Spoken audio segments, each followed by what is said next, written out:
Welcome to This Explainer. We're diving straight into a incredibly dark, allegorical fable today about a stagnant kingdom known as civilization.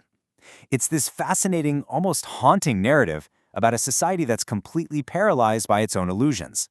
And what's really cool is that it offers some incredible insights into how truth, even when it is completely destructive, is absolutely 100% necessary for progress. So, picture this. Imagine a whole society built entirely upon invisible agreements and performative behaviors.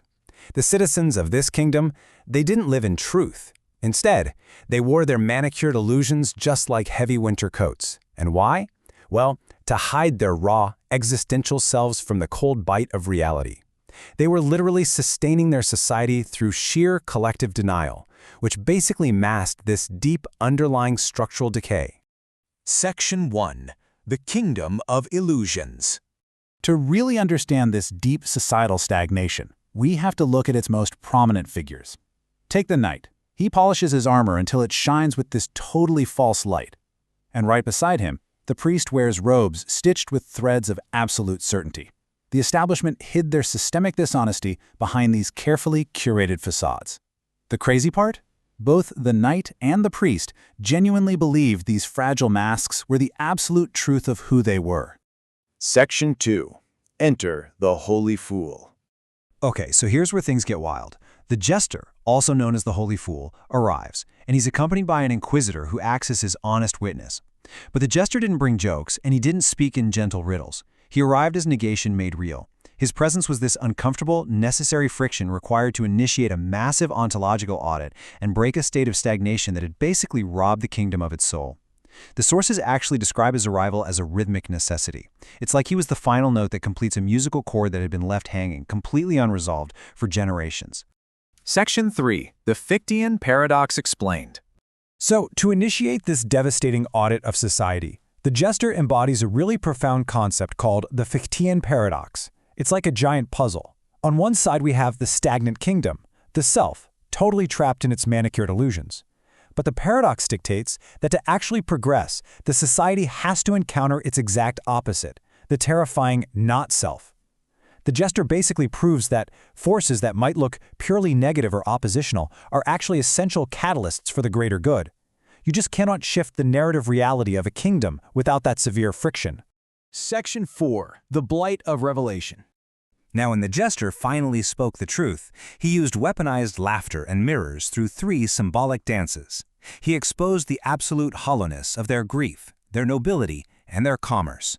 And let me tell you, it was a true blight of revelation.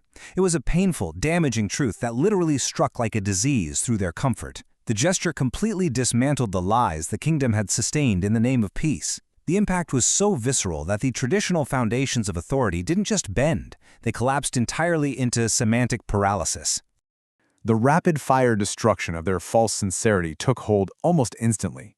The knight, who we saw earlier shining with that false light, his armor literally cracked open, revealing nothing but a trembling man underneath.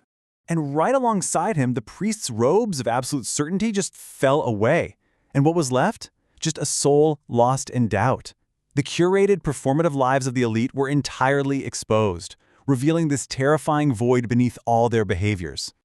This right here is what the sources call forced illumination. The blight of revelation wasn't just about breaking things down, it was about lighting the room so brightly that absolutely no shameful corner remained in shadow. It forced the systemic moral rot, which had just been festering in the dark for centuries, directly into the light. Section 5. An Existential Reckoning. As the frantic destruction finally stopped and the smoke of their illusions cleared, the inhabitants faced a terrifying existential reckoning. Stripped of their titles and false roles, they were forced completely out of their small, safe garden.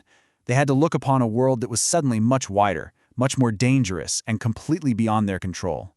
Because they were stripped of their collective denial, they had to confront the truth without those comforting social titles. They had to acknowledge the terrifying not-self.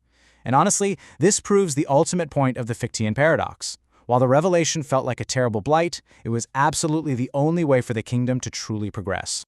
They had to step out into the cold air of a reality that was, finally, painfully real. To wrap up this explainer, I want you to connect this back to your own world. Take a hard look at our modern institutions or even your own life. What heavy winter coats of denial are you wearing right now?